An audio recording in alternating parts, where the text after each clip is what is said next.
El aire de la Ciudad de México, en la mañana del sábado 17 de abril de 1993, tenía una textura particular, una mezcla del frío nocturno que se resistía a morir y la promesa de un calor que ya comenzaba a picar en la piel. Para Elena Vargas, esa bruma matutina, tan familiar y casi invisible para los capitalinos, era el telón de fondo de un día que prometía ser como cualquier otro fin de semana. Una carrera contra el reloj para cumplir con los recados antes de que la ciudad se volviera intransitable. A su lado, dos torbellinos de energía idéntica tiraban de sus manos en direcciones opuestas. Mateo y Lucas, sus gemelos de 8 años, eran dos caras de la misma moneda brillante.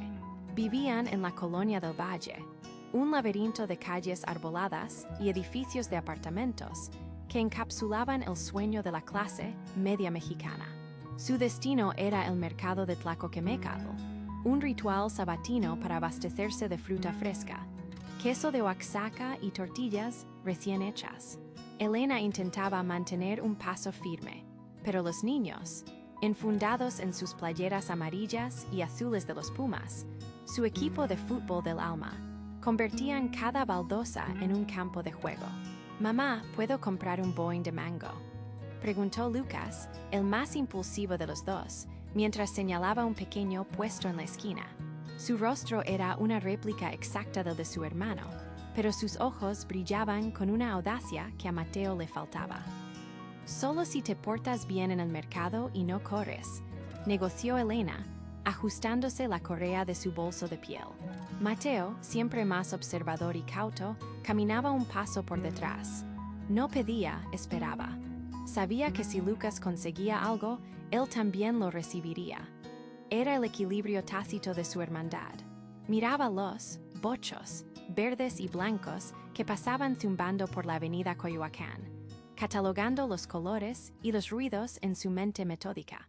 «El último en llegar a la fuente es un huevo podrido», gritó Lucas de repente, soltándose de la mano de su madre y echando a correr hacia la pequeña glorieta que partía la calle, donde una fuente de piedra grisácea y sin agua servía de monumento a un pasado más tranquilo. «Lucas, no, esperen». La voz de Elena se tiñó de una ligera molestia. Mateo, contagiado por el desafío, soltó también su mano y corrió tras su hermano, sus pequeñas piernas moviéndose a toda velocidad.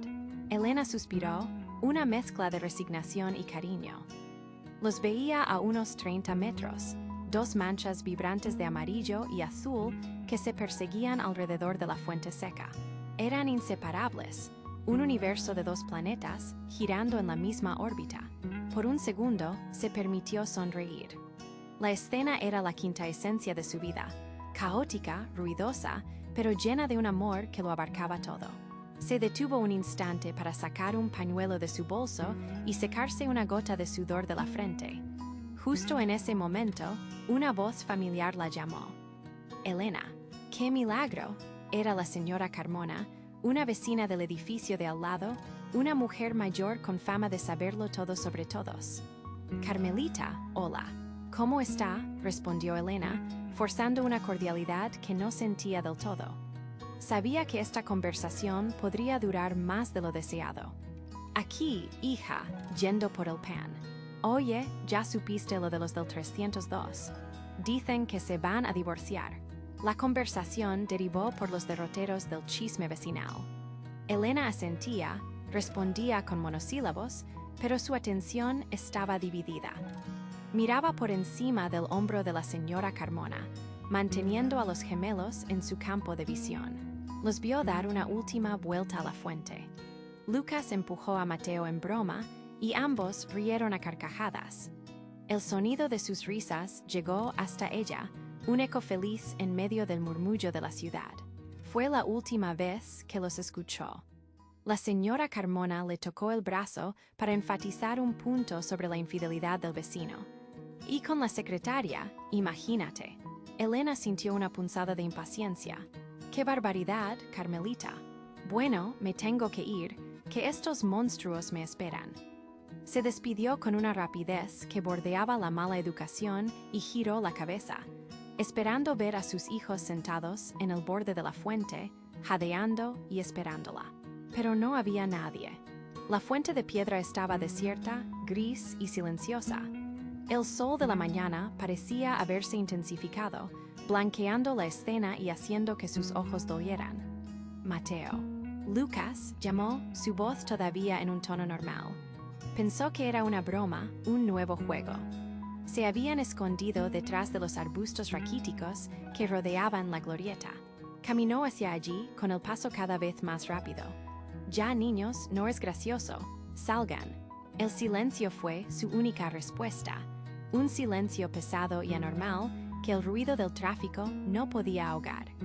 Su corazón comenzó a latir con una fuerza descontrolada, un tambor sordo en su pecho. Dio la vuelta a la fuente, mirando detrás de cada arbusto, detrás del único árbol que daba una sombra escasa. Nada, no estaban. Simplemente se habían evaporado. La sonrisa forzada que había mantenido para la vecina se desvaneció, reemplazada por una máscara de pánico creciente. «Mateo, Lucas», gritó, esta vez con toda la fuerza de sus pulmones. Su voz sonó estridente, desesperada.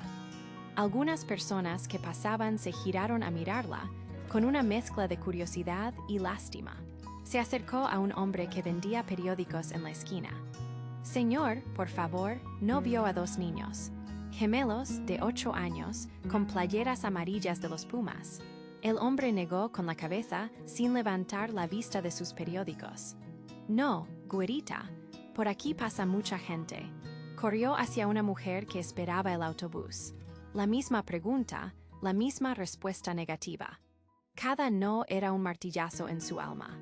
La calle, que minutos antes era un escenario familiar, se había transformado en un lugar hostil y ajeno. El sol quemaba, el aire olía a escape y a miedo. El miedo de Elena. Recorrió la cuadra en una dirección y luego en la otra, su respiración entrecortada en sollozos. El bolso se le resbalaba del hombro, su mente era un torbellino de imágenes terribles. Un coche, alguien se los llevó, ¿cómo era posible? Solo se había distraído un minuto. 60 segundos. El tiempo que le tomó escuchar un chisme sin importancia. Un minuto que había fracturado su vida para siempre. Desesperada, vio un teléfono público en la otra acera. Corrió sin fijarse, un coche frenó bruscamente, el claxon sonó como un insulto. No le importó. Buscó frenéticamente monedas en su bolso, sus dedos temblorosos y torpes. Las encontró, las dejó caer, las recogió del suelo sucio.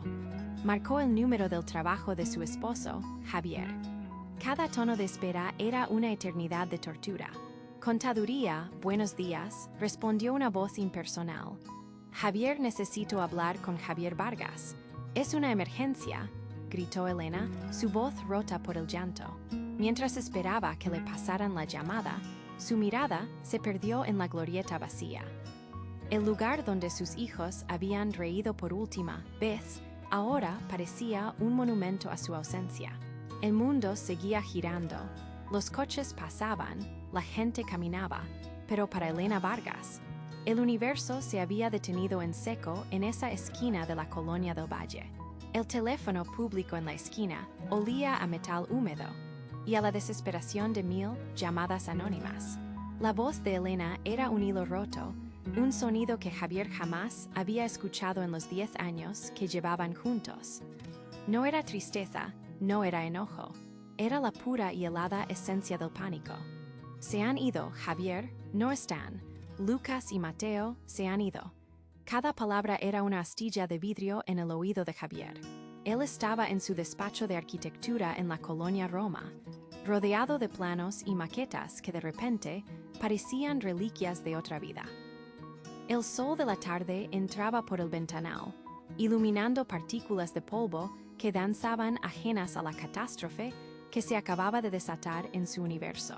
«¿Qué quieres decir con que se han ido, Elena? Están jugando a las escondidas.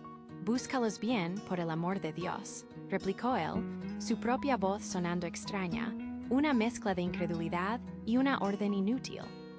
El sollozo desgarrado que recibió como respuesta pulverizó su negación. Colgó, o más bien, dejó caer el auricular, no tomó su portafolio, no cerró la oficina, simplemente corrió. Corrió por las escaleras, empujando a un mensajero en su camino, y se lanzó a la calle, agitando los brazos para detener un taxi, un Volkswagen sedán de color verde que parecía moverse a cámara lenta en el denso tráfico de la avenida Insurgentes. El trayecto a la del Valle fue una tortura de claxones y semáforos eternos. Javier se retorcía en el asiento trasero, golpeando el tablero con la palma de la mano. «Más rápido, por favor, es una emergencia», gritaba al conductor, un hombre mayor que lo miraba por el retrovisor con una mezcla de fastidio y curiosidad. Cada minuto perdido era una eternidad en la que sus hijos se alejaban más. En su mente, las imágenes de sus rostros sonrientes de esa mañana se mezclaban con escenarios terroríficos que su cerebro se empeñaba en construir. Cuando el taxi finalmente se detuvo chirriando cerca del mercado de Tlacoquemecatl, la escena era un caos controlado. La gente seguía comprando, pero había un epicentro de tensión alrededor de la fuente. Vio a Elena, sostenida por la misma vecina, doña Carmen, su rostro pálido y surcado de lágrimas secas, sus ojos fijos en la nada. Cerca de ellas, dos policías uniformados tomaban notas con una parsimonia exasperante. Javier saltó del coche y corrió hacia ella, abrazándola con una fuerza que era tanto de consuelo como de desesperación. ¿Dónde? ¿Cómo? Fue todo lo que pudo articular. Elena solo negó con la cabeza, incapaz de formar palabras. Fue doña Carmen quien habló. Estaban aquí, Javi, jugando. Fue un segundo, de verdad. Un abrir y cerrar de ojos. La llegada de una patrulla de la Policía Judicial del Distrito Federal marcó un cambio en la atmósfera. De ella descendió un hombre de unos 40 y tantos años, con un traje gris ligeramente arrugado por el calor y un bigote espeso que parecía absorber la luz. Era el detective Carlos Montero. Su mirada era cansada, la de un hombre que había visto demasiadas veces el peor lado de la ciudad, pero se movía con una autoridad tranquila que silenció los murmullos a su alrededor. Montero se acercó a la pareja. Su voz era grave, sin adornos. «Soy el detective Montero. Señora Vargas, señor Vargas también, necesito que me cuenten todo desde el principio. Cada detalle, por insignificante que les parezca». Javier, con la adrenalina aún recorriéndolo, tomó la palabra. «¿Qué están haciendo? Hay que buscarlos. Cierren las calles, revisen los autos», exigió, su voz temblando de impotencia. Montero lo miró fijamente, sin inmutarse. «Señor Vargas, entiendo su angustia, pero para buscarlos, necesito saber a quién busco y qué pasó exactamente. Mis hombres ya están peinando la zona y hablando con los comerciantes. Ahora, por favor, ayúdenme a ayudarlos». La calma del detective era un ancla en medio del huracán emocional de Javier, pero también se sentía como una fría pared de burocracia. Elena, reuniendo las pocas fuerzas que le quedaban, comenzó a relatar la mañana. Su voz era un murmullo monótono, como si estuviera describiendo la vida de otra persona. Habló de la ropa que llevaban. Lucas con su playera roja de los Pumas y pantalones de mezclilla. Mateo con una camisa de cuadros azules y pantalones khaki. Describió sus personalidades, la audacia de Lucas, la cautela de Mateo. Cada detalle era una puñalada en su propio corazón. Montero escuchaba, asentía, tomaba notas en una pequeña libreta. Cuestionó a doña Carmen, a un vendedor de jugos que recordaba haber visto a los niños correr, a un bolero que no había notado nada inusual. El sol comenzó a descender, tiñendo el cielo de la Ciudad de México con tonos anaranjados y morados. Las sombras de los edificios se alargaron, devorando la plaza, y con ellas, la esperanza comenzaba a oscurecerse. El murmullo del mercado se fue apagando, reemplazado por el sonido intermitente de las radios de la policía. La búsqueda inicial no arrojó nada. Ningún testigo vio a un extraño acercarse. Ningún comerciante los vio salir del parque. Era como si la tierra se los hubiera tragado. Finalmente, Montero se acercó de nuevo a la pareja. Es mejor que vayan a casa. Aquí ya no pueden hacer más. Necesitamos sus números de teléfono, fotos recientes de los niños. Mañana a primera hora los visitaré. ¿Ir a casa?, susurró Elena. La idea sonaba absurda, profana. Nuestros hijos están ahí fuera. Y mis hombres, y yo también, respondió Montero con una gentileza inesperada. En casa estarán disponibles si alguien llama. Vayan, intenten descansar. El regreso a su departamento en la calle de Amores fue un viaje silencioso y pesado. Al abrir la puerta, el silencio los golpeó con la fuerza de un objeto físico.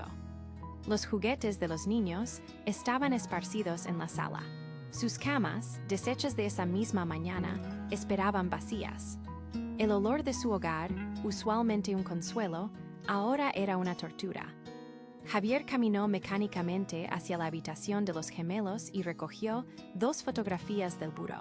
Lucas con una sonrisa traviesa y sin un diente. Mateo abrazando al perro del vecino con una mirada seria y dulce. Eran las fotos que le darían a la policía, las mismas que pronto estarían en los noticieros y en los postes de toda la ciudad. Se sentaron en el sofá de la sala, sin encender las luces, mientras la noche caía por completo sobre la ciudad. No hablaban, no podían. Cualquier palabra parecía inútil frente a la magnitud de su ausencia.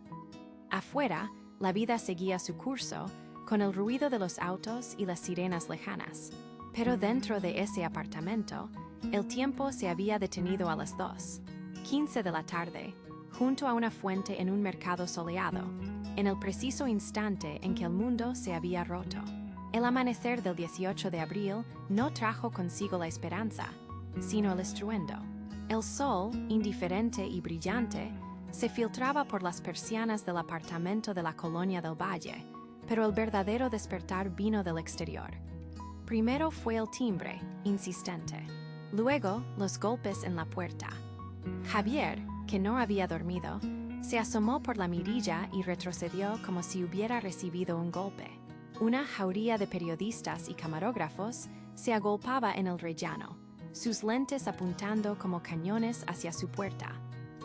El teléfono, que había vuelto a conectar con la esperanza de recibir una llamada del detective Montero, no dejaba de sonar. Eran reporteros de todos los noticieros y periódicos de la ciudad. Su tragedia personal se había convertido en el desayuno informativo de millones. «No abras», susurró Elena desde el sofá, donde había permanecido acurrucada toda la noche, envuelta en una manta que aún conservaba el vago olor de sus hijos. Su voz era un hilo frágil, a punto de romperse. «No puedo verlos, Javier, no puedo», pero la presión era insostenible. La noticia ya estaba en todas partes. Desaparecen gemelos en Mercado de la del Valle. Sus rostros, los de Lucas y Mateo, tomados de la última foto escolar, sonreían desde las páginas de los diarios matutinos. El mundo exterior los devoraba, y ellos se sentían prisioneros en su propio hogar. Fue Javier quien tomó una decisión. No podían quedarse allí esperando. La inacción era una forma de locura, un veneno que se filtraba en el silencio. «Vamos a buscarlos», dijo con una determinación forzada, casi violenta.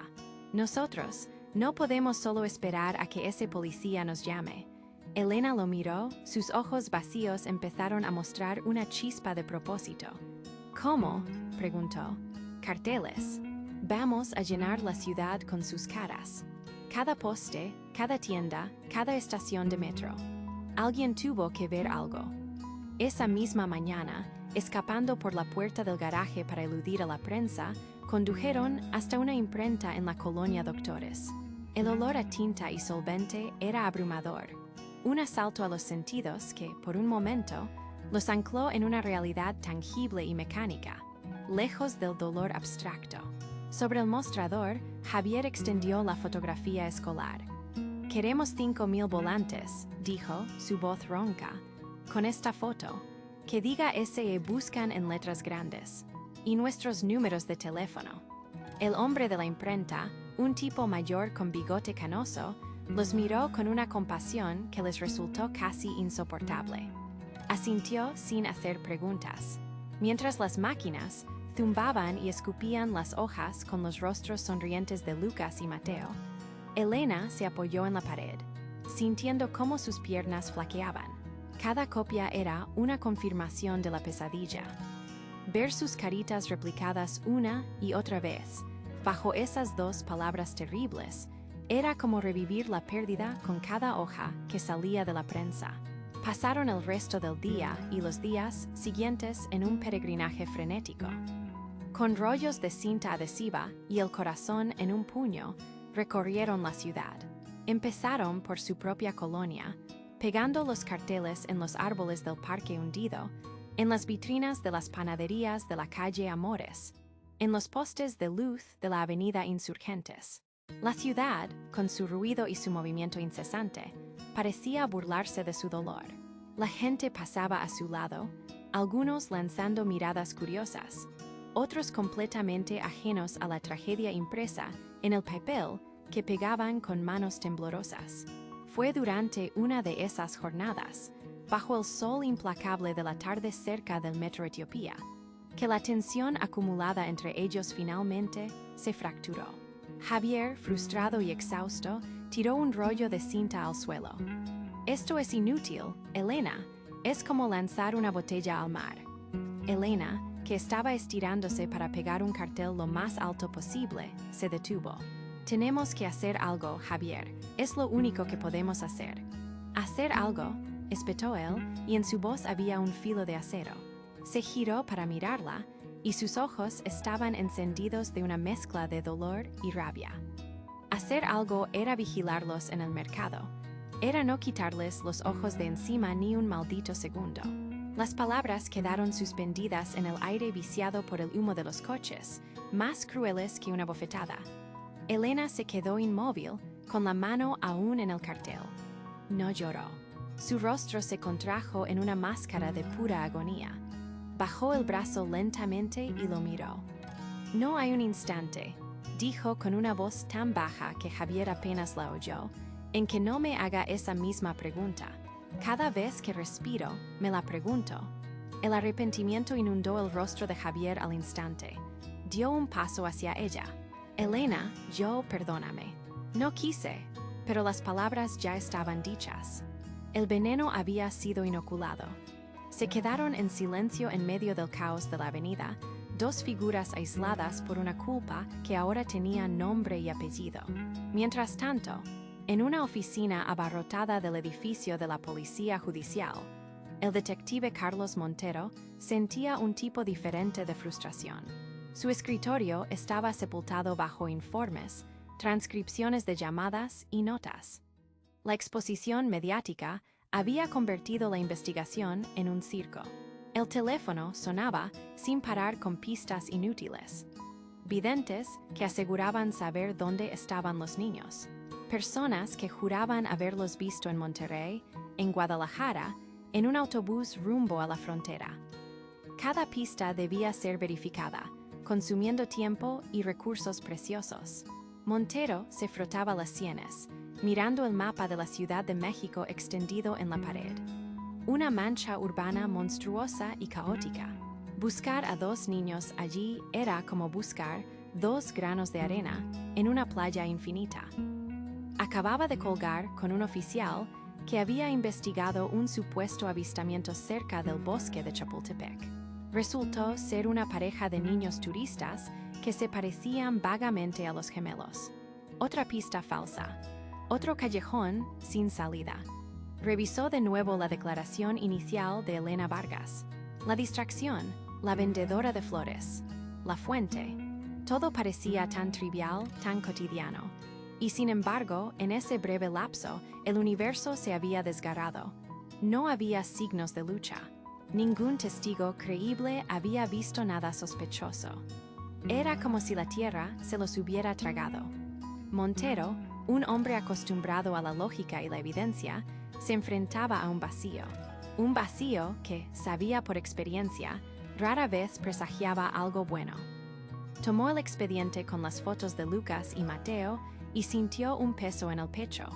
El peso de una ciudad que sabía guardar muy bien sus secretos más oscuros. Habían pasado 6 semanas. 6 semanas que se habían estirado con la lentitud de una agonía, despojando a los días de su significado. El circo mediático, tan voraz al principio, se había marchado en busca de nuevas tragedias, dejando tras de sí un silencio denso y pesado, mucho más cruel que el estruendo de los reporteros. El sol de junio entraba por las ventanas de la casa en la colonia del Valle, pero ya no traía calor, solo iluminaba las partículas de polvo que danzaban en el aire estancado y el rostro de los gemelos, sonriendo desde los carteles que aún empapelaban las paredes de la sala como un recordatorio perpetuo de la ausencia. La casa se había convertido en un mapa de 2 mundos fracturados.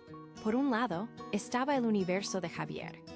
Había abandonado su trabajo en el despacho de arquitectos sin siquiera presentar una renuncia formal. Su mesa de dibujo ahora era un cuartel general improvisado. Sobre ella se extendían mapas de la Ciudad de México, marcados con chinchetas rojas en cada lugar donde alguien había jurado ver a los niños. Círculos, líneas y anotaciones ilegibles conectaban mercados, estaciones de metro y barrios peligrosos. Pasaba las noches en vela, con los ojos enrojecidos, repasando una y otra vez los escasos informes policiales que Montero le había permitido ver, buscando un patrón, una grieta en la realidad por donde se habían esfumado sus hijos. El teléfono de su oficina sonaba a veces, una llamada de su jefe, de algún colega preocupado, pero Javier lo ignoraba. Su único proyecto, su única obsesión, era esta cacería imposible. El otro mundo era el de Elena. Su universo se había encogido hasta caber en la habitación de Lucas y Mateo. El resto de la casa acumulaba un desorden silencioso, pero ese cuarto permanecía inmaculado, como una capilla. Elena pasaba horas sentada en el suelo, entre la cama de Lucas y la de Mateo, con la mirada perdida en los carritos de juguete perfectamente alineados o en el dibujo de un dinosaurio pegado en la pared. A veces tomaba una de sus pequeñas camisetas, la apretaba contra su rostro e inhalaba profundamente, tratando de encontrar un vestigio de su olor, un fantasma de su presencia. Apenas comía, apenas hablaba. Su cuerpo se movía por la casa como una sombra, sus acciones desprovistas de propósito. La culpa, esa compañera constante, la había carcomido por dentro, dejándola hueca. Fue Sofía, la hermana menor de Elena, quien se atrevió a cruzar la frontera entre esos 2 mundos. Llegó una tarde sin avisar, cargada con bolsas del supermercado, y el estado de la casa la golpeó como una bofetada. Encontró a Javier en su trinchera de mapas, más delgado, con una barba descuidada y la mirada febril de un fanático. «Javier, por Dios, tienes que parar», le dijo, dejando las bolsas en la única silla libre. «Esto te está destruyendo». «No puedo parar, Sofía», respondió él sin levantar la vista del mapa.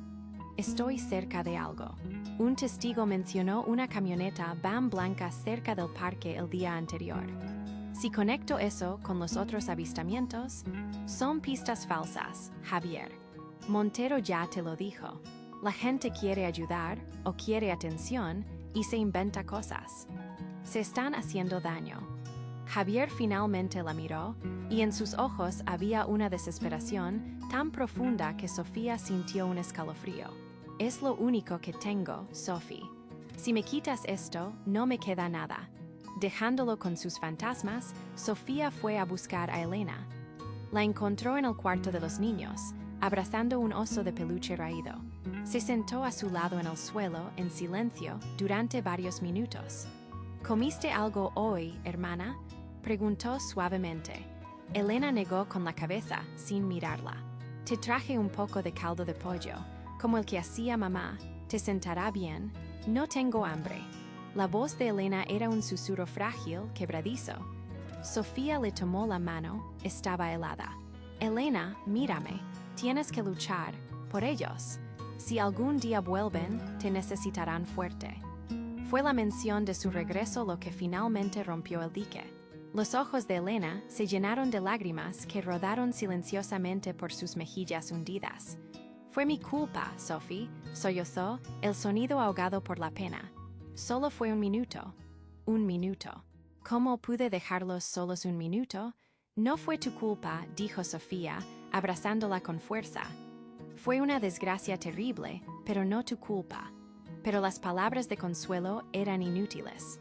La culpa era el ancla que mantenía a Elena hundida en el fondo de su océano de dolor. Mientras tanto, en su abarrotada oficina en la delegación, el detective Carlos Montero sentía un tipo diferente de frustración.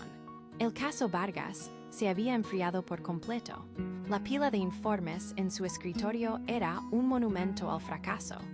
Decenas de entrevistas inútiles, cientos de llamadas anónimas que no llevaban a ninguna parte.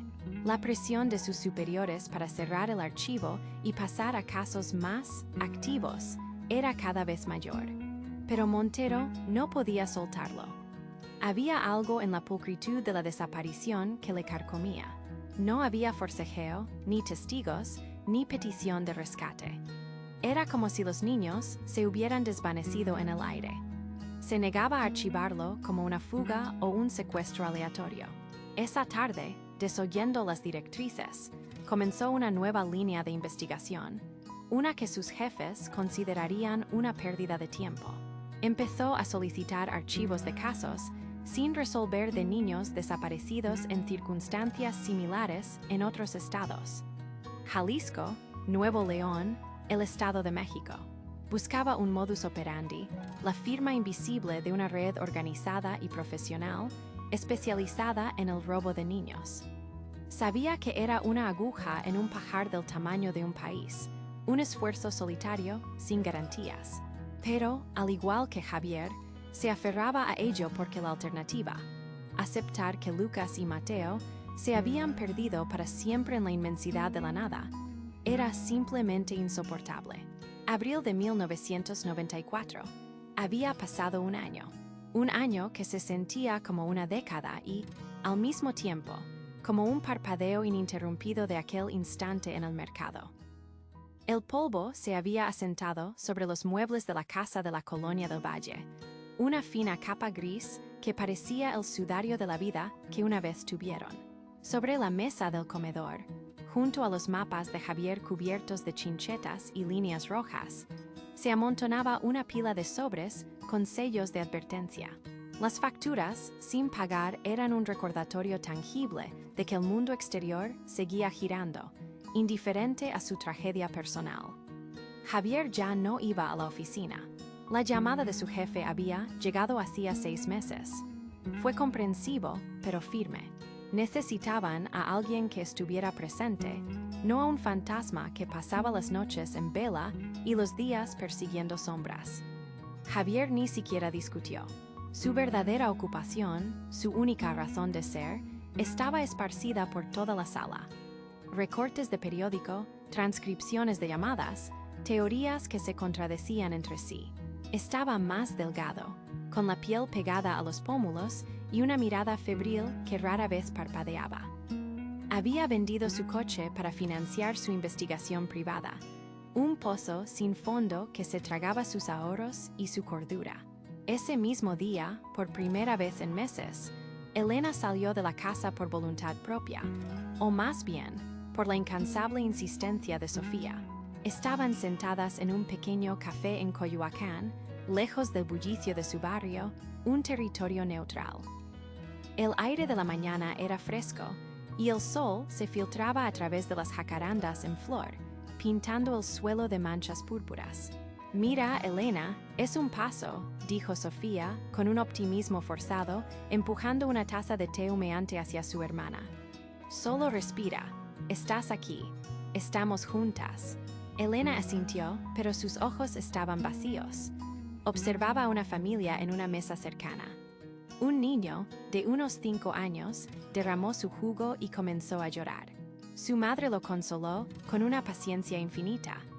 Elena sintió una punzada tan aguda en el pecho que le cortó la respiración. Apartó la vista, fijándola en un punto indefinido de la calle.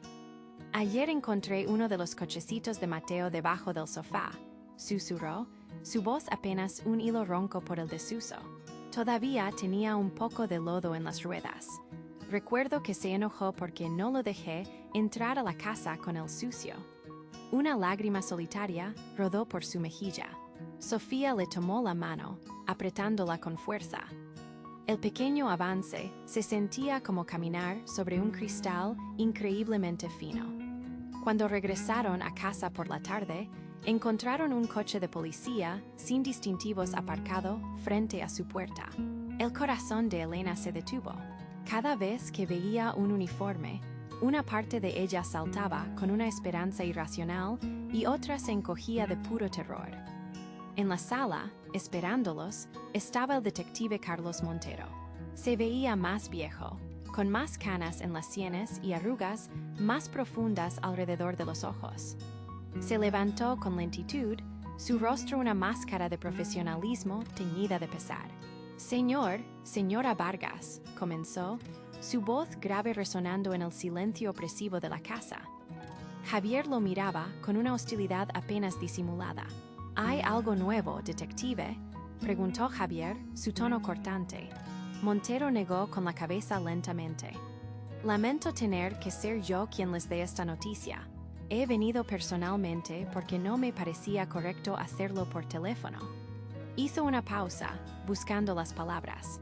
El departamento ha revisado los casos pendientes con más de un año sin pistas viables.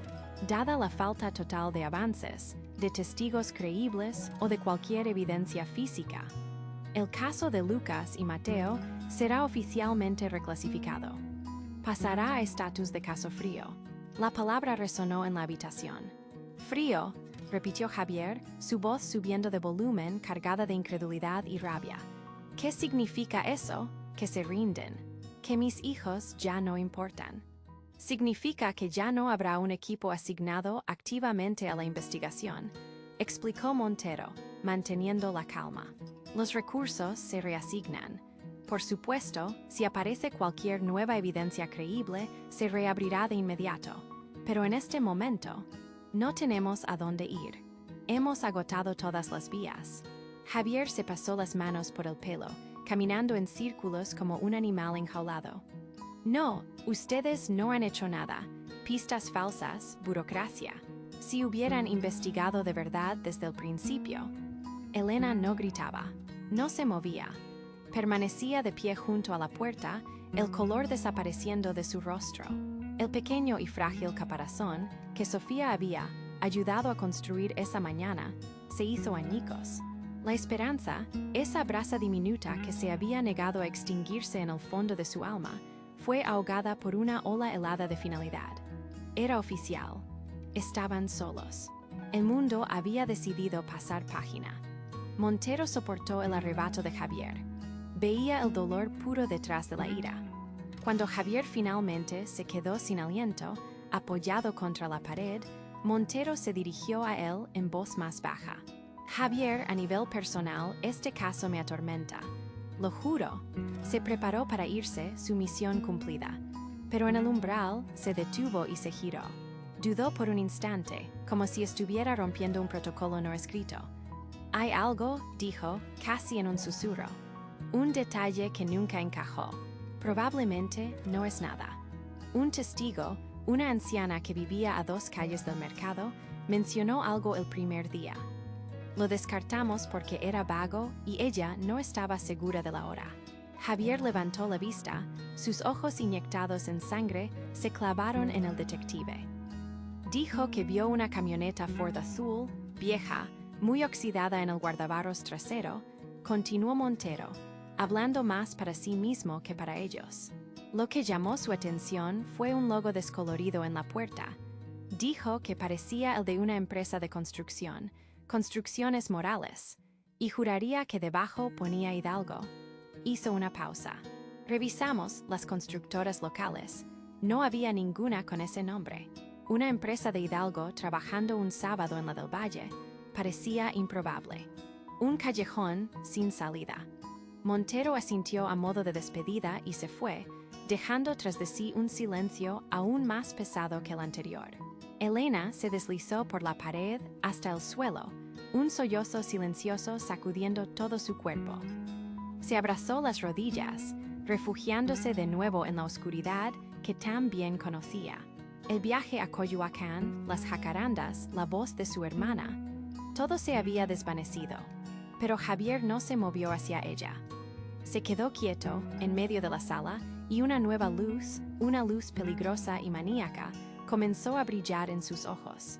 Construcciones morales, Hidalgo, ya no era una maraña de hilos sin sentido en un mapa. Era un punto, un nombre, un destino, un hilo del que tirar, aunque lo llevara directamente al abismo. El Volkswagen Sedán de 1988, el coche familiar que había llevado a los gemelos a sus primeras clases de natación y a los cumpleaños de sus amigos. Fue lo último en irse. Javier no le dijo a Elena. Simplemente una mañana, mientras ella dormía su pesado sueño inducido por la medicación que Sofía le dejaba en la mesita de noche, él tomó las llaves y condujo hasta un lote de autos usados en la periferia de la ciudad. El dinero que le dieron fue insultante. Un fajo de billetes arrugados que se sentían sucios en su mano, pero era suficiente. Suficiente para un boleto de autobús a Pachuca y para comprar la herramienta más indispensable para su nueva vida. Una camioneta destartalada, tan vieja y anónima como el fantasma que ahora perseguía. El aire de Hidalgo lo golpeó con una sequedad brutal. Atrás quedaba la humedad perenne y el murmullo constante de la Ciudad de México. Aquí, el sol caía como plomo sobre un paisaje de tonos ocres y verdes polvorientos. Javier compró una Ford Ranger de principios de los 80, con la pintura tan desgastada que era difícil saber su color original, y se lanzó a su misión. Con un mapa arrugado del estado en el asiento del copiloto y la foto de los gemelos pegada en el tablero, comenzó su peregrinaje. Los primeros días fueron una clase magistral de frustración. Visitó cada constructora que pudo encontrar en los registros de la sección amarilla de 1993, que guardaba como si fuera un texto sagrado. La mayoría ya no existían. Las que sí, eran administradas por gente nueva que no recordaba nada de una década atrás. Los viejos empleados lo miraban con una mezcla de lástima y sospecha.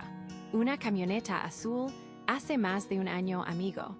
Aquí todas las camionetas viejas eran azules o blancas, le dijo un capataz con el rostro curtido por el sol, escupiendo en el polvo. Mucha suerte con eso. Javier aprendió a sobrevivir con lo mínimo. Dormía en la cabina de la camioneta, con el cuello rígido y los sueños plagados de los rostros risueños de sus hijos.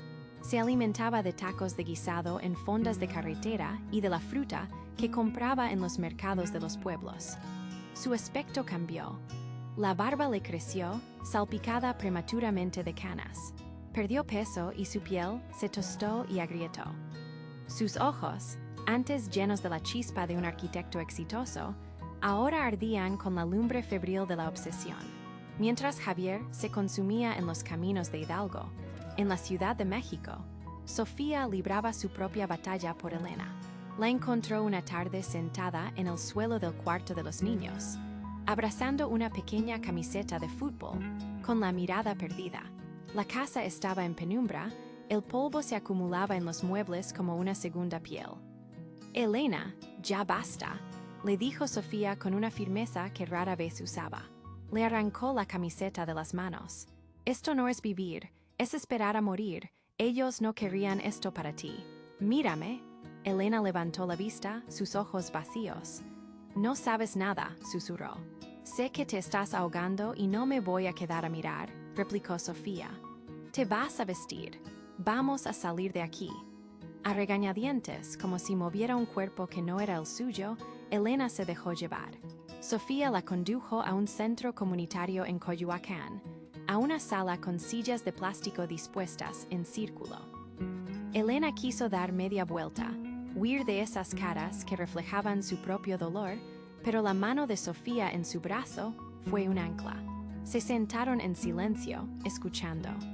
Un hombre hablaba de su hija, desaparecida hacía 3 años. Una mujer compartía una foto de su hijo adolescente, perdido en la frontera. Eran historias distintas, pero tejidas con el mismo hilo de ausencia y desesperanza. Elena no habló esa noche, ni la siguiente semana, pero escuchó. Y por primera vez en más de un año, se sintió algo menos que una anomalía, algo menos que la única persona en el universo cuyo mundo se había hecho añicos. Vio en los demás no solo dolor, sino también una extraña forma de resiliencia. Hablaban de sus hijos en presente, recordaban anécdotas, incluso sonreían con tristeza. Aprendían a llevar el luto no como una carga que los aplastaba, sino como una parte de ellos, una sombra que los acompañaría siempre. Los meses se convirtieron en años. El abismo entre Javier y Elena se ensanchó, no por falta de amor, sino por la geografía de su dolor. Las llamadas telefónicas se hicieron esporádicas, cargadas de silencios incómodos. Él le contaba de pistas falsas en Tula, de rumores en el Valle del Mezquital. Ella le hablaba de Carmen, una mujer del grupo de apoyo cuyo nieto había aparecido, o de cómo habían organizado una venta de pasteles para imprimir nuevos volantes para un caso reciente. Hablaban idiomas diferentes. 5 años después de la desaparición, en la primavera de 1998, el contraste era total. Javier era una figura casi mítica en las zonas rurales de Hidalgo y los estados vecinos. El hombre de la camioneta destartalada que buscaba a sus gemelos. Su rostro era un mapa de carreteras polvorientas y noches sin dormir. La foto en su tablero estaba casi blanca por el sol, los rostros de Lucas y Mateo apenas un borrón. Ya no buscaba con la furia desesperada del principio, sino con la tenacidad monótona de la costumbre. Buscar era lo que hacía, era quien era. Esa misma tarde, en la Ciudad de México, Elena se puso de pie frente al círculo de sillas de plástico. A su lado, una pareja joven lloraba en silencio, recién llegados al infierno que ella conocía tan bien. Su voz, cuando habló, era tranquila, llena de una fuerza forjada en la aceptación, no en la rendición. «Mi nombre es Elena», dijo, su mirada recorriendo cada rostro en la sala. «Hace 5 años, mis hijos, Lucas y Mateo, desaparecieron. Al principio, crees que el mundo se acaba, y en cierto modo lo hace. El mundo que conocías ya no existe». Hizo una pausa, tomando aire. «Pero luego aprendes a construir uno nuevo sobre las ruinas, un día a la vez». No había encontrado a sus hijos, pero de alguna manera, en ese círculo de almas rotas, había comenzado a encontrarse a sí misma. El aire en el pequeño apartamento de Javier en un pueblo perdido de Hidalgo olía a café rancio y a soledad. Hacía años que no esperaba una llamada, pero cuando el teléfono fijo sonó, su estridencia cortó el silencio como un grito. Al otro lado de la línea, una voz que no había oído en más de una década pronunció su nombre. Era Elena. No hubo preámbulos, solo una frase ahogada por la incredulidad y la esperanza. Javier creen que han encontrado a uno de ellos. El viaje a Pachuca fue un borrón de paisajes áridos y recuerdos turbulentos. Por primera vez en 30 años, Javier no conducía sin rumbo, sino hacia un destino concreto. En la sala de espera del Hospital General, el tiempo pareció colapsar. Vio a Elena sentada junto a Sofía. Su cabello era plateado, su rostro estaba surcado por las mismas arrugas de preocupación que él veía en su propio reflejo. Pero sus ojos, tenían una chispa de terror y anhelo que él conocía íntimamente. No se abrazaron, solo un asentimiento, un reconocimiento silencioso de que ambos habían llegado al final del mismo camino, aunque por rutas separadas. Minutos después, un hombre mayor, encorvado pero con la misma mirada penetrante de antaño, se unió a ellos. Carlos Montero. El detective retirado se había enterado por sus viejos contactos y no podía mantenerse al margen. «Vine en cuanto lo supe», dijo simplemente, su presencia añadiendo una solemnidad casi oficial al momento. Una psicóloga los preparó.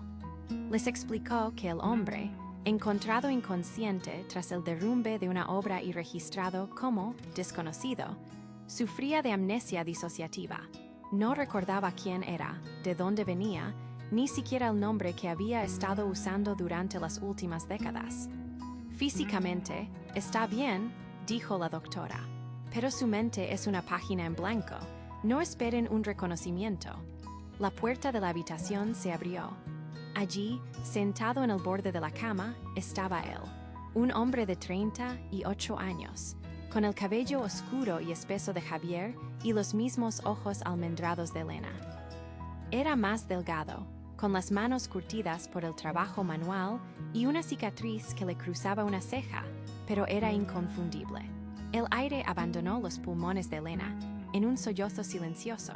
Javier sintió que sus rodillas flaqueaban, apoyándose en el marco de la puerta para no caer. Era Mateo, o tal vez era Lucas. Era uno de sus niños, convertido en un hombre extraño por el tiempo y la tragedia. Elena dio un paso adelante, su voz un susurro tembloroso. «Mateo». El hombre levantó la vista, sus ojos llenos de una confusión profunda y asustada. No había ni un atisbo de reconocimiento. Solo el miedo de un extraño rodeado de personas que lo miraban como si fuera un fantasma. Los días que siguieron fueron una tortura de pruebas y esperas. La prueba de ADN confirmó lo que sus corazones ya sabían. Era Mateo Vargas. La noticia, en lugar de traer alivio, abrió un nuevo abismo de preguntas. ¿Dónde estaba Lucas? ¿Qué había pasado en esos 30 años? La clave, irónicamente, llegó a través del trauma que lo había llevado al hospital. Las sesiones con la psicóloga, combinadas con la presencia constante y paciente de Elena y Javier, empezaron a abrir pequeñas fisuras en el muro de su amnesia. Las primeras imágenes eran caóticas. El azul chillón de una camioneta vieja, el sabor del polvo, una mujer que lloraba mucho y un hombre que siempre parecía enojado. Le habían dado un nuevo nombre, Daniel, y le habían dicho que sus padres habían muerto en un incendio. Un día, mientras miraba por la ventana del hospital hacia un árbol, Mateo se llevó la mano a la cabeza. «Lucas», susurró, era la primera vez que decía el nombre. Él no quería ir, lloraba mucho. Javier y Elena se congelaron. Montero, que estaba con ellos, se inclinó hacia adelante. Mateo continuó, su voz monótona, como si viera una película lejana. El hombre se enojó. Lucas corrió, cerca de un arroyo seco tropezó, hizo una pausa, su respiración agitada. Se golpeó la cabeza con una piedra, muy fuerte. No se movió más. Las lágrimas comenzaron a rodar por las mejillas de Mateo, lágrimas por un hermano cuyo rostro apenas podía recordar. La mujer lloró más fuerte. El hombre cavó. Dijo que Lucas se había ido a dormir para siempre. Me dijo que si yo hablaba, también me iría a dormir. El silencio en la habitación fue roto por un grito de dolor puro y desgarrado que salió del fondo del alma de Elena. Javier la rodeó con sus brazos, y por primera vez en 30 años, lloraron juntos, no como dos individuos rotos, sino como padres de luto por el mismo hijo. La confesión fragmentada de Mateo fue suficiente. Con la ayuda de Montero y las autoridades locales, Javier los guió al pequeño pueblo donde Mateo, o Daniel, había crecido. El matrimonio que lo había secuestrado, los dueños originales de aquella camioneta azul de la constructora, habían muerto hacía años. Siguiendo las indicaciones confusas de Mateo sobre un árbol torcido cerca del arroyo seco, la policía encontró una tumba sin nombre. Los restos confirmaron la historia. Lucas había muerto el mismo día que desapareció. El funeral fue pequeño y privado. Solo Elena, Javier, Mateo y Sofía. Enterraron a Lucas en un pequeño cementerio de la Ciudad de México, devolviéndolo al lugar del que fue arrancado. Sobre la lápida, Grabaron los nombres de ambos gemelos, uniendo en la piedra a los hermanos que la vida había separado tan cruelmente. 6 meses después, el jardín de la casa de Elena en la colonia del Valle, el mismo jardín que había permanecido silencioso durante décadas, estaba lleno de una nueva quietud. Ya no era el silencio del vacío, sino de la paz. Elena preparaba limonada. Javier, que ahora vivía en un pequeño apartamento cercano, estaba arreglando una silla de jardín. Y Mateo, sentado entre ellos, leía un libro sobre arquitectura, un interés que había descubierto recientemente. Su recuperación era lenta y compleja. Nunca recuperaría por completo su infancia perdida, pero estaba construyendo un nuevo futuro a partir de los fragmentos de 2 vidas. Había días difíciles, llenos de confusión y tristeza, pero ya no estaba solo. Javier encontró su propósito no en la búsqueda, sino en la presencia, en enseñar a su hijo adulto a usar herramientas, en hablar de fútbol, en las pequeñas cosas que conforman la vida de un padre. Elena continuó con su fundación, su historia ahora un testimonio del milagro más extraño y agridulce. Había encontrado a un hijo, pero también había recibido la certeza de la pérdida del otro. No hubo un regreso mágico a la normalidad. La familia, que perdieron en 1993, nunca podría ser restaurada. Pero en ese jardín, bajo el sol de la tarde, los 3 formaban algo nuevo. Una constelación de sobrevivientes que habían aprendido que, a veces, el final de una búsqueda no es encontrar lo que se perdió, sino aprender a vivir con lo que se ha encontrado. El silencio se había roto, no con las risas de los niños, sino con el murmullo tranquilo de la vida, que, a pesar de todo, continuaba.